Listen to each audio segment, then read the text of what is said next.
बात करने के लिए लॉगिन करें www.astrotak.com। देखिए, चित्रगुप्त भगवान जो हैं वो देवताओं में बड़े प्रमुख भगवान हैं। जो मानव और देवता के बीच का इंटर कनेक्शन है ना, उसके लिए जो जिम्मेदार हैं उन्हें हम कहते हैं चित्रगुप्त भगवान। बहुत महत्वपूर्ण इनका रोल हमारे शास्त्रों में बताया गया है।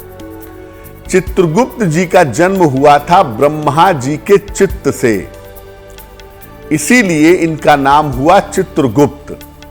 इनका काम है प्राणियों के कर्मों का हिसाब किताब रखना। यमराज का काम है प्राणियों के प्राण हरण करना, और चित्रगुप्त जी का काम है किस प्राणी ने जीवन में कितने शुभ और कितने अशुभ कर्म किए हैं उसका लेखा जोखा रखना। ऐसी पौराणिक मान्यता मानी जाती है। मुख्य रूप से इनकी पूजा भी कार्तिक शुक्ल पक्ष की द्वितीया तिथि को, जिसको हम भाई दूज कहते हैं, उस दिन इनकी पूजा भी होती है।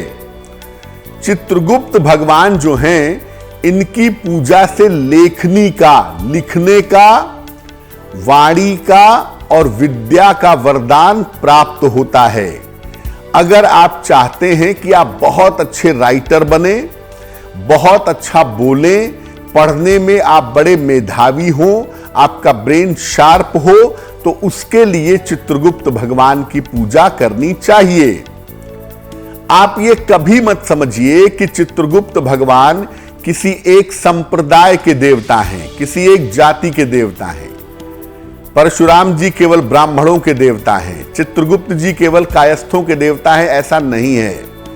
हमारे देवी देवताओं के द्वारा सबका कल्याण होता है। बाद में भले ही हमने इसको नियमों के हिसाब से बदल लिया हो, लेकिन यह बात आप समझिए कि चित्रगुप्त भगवान भी सबके देवता हैं और सबको इनकी पूजा करनी चाहिए। कैसे करेंगे पूजा? प्रातः काल अपने घर में पूर्व दिशा में एक चौक बनाइए, एक रंगोली बनाइए।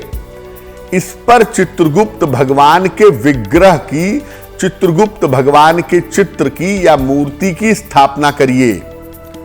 उनके सामने घी का एक दीपक जलाइए। उन्हें पीले फूल और मिठाई अर्पित करिए। और जो सबसे महत्वपूर्ण चीज उन्हें अर्पित करनी है, उन्हें एक नई कलम, एक नई पेन भी अर्पित करिए। इसके बाद एक सफेद कागज पर हल्दी लगा करके चित्रगुप्त भगवान के चरणों में रखिएगा। और जो नई कलम आपने अर्पित की है, उस नई कलम से सबसे पहले उस कागज पर सबसे ऊपर लिखेंगे श्री गणेशाय नमः। श्री गणेशाय नमः लिखेंगे। फिर ओम चित्रगुप्ताय नमः, ओम चित्रगुप्ताय नमः, ये 11 बार उस कलम से लिखेंगे। और इसके बाद भगवान चित्रगुप्त से विद्या, बुद्धि और लेखन का वरदान मांगेंगे। चित्रगुप्त भगवान की कृपा से शिक्षा में, प्रतियोगिता में, परीक्षा में, राइटिंग में आपको हर तरह की सफलता मिल सकती है। तो वो वरदान आप चित्रगुप्त भगवान से मांगिएगा। और इसके बाद जो पेन आपने उनको अर्पित की थी, ये पेन अब एक विशेष कलम हो गई है, जिसको आपने चित्रगुप्त पूजा के दिन सिद्ध कर लिया है।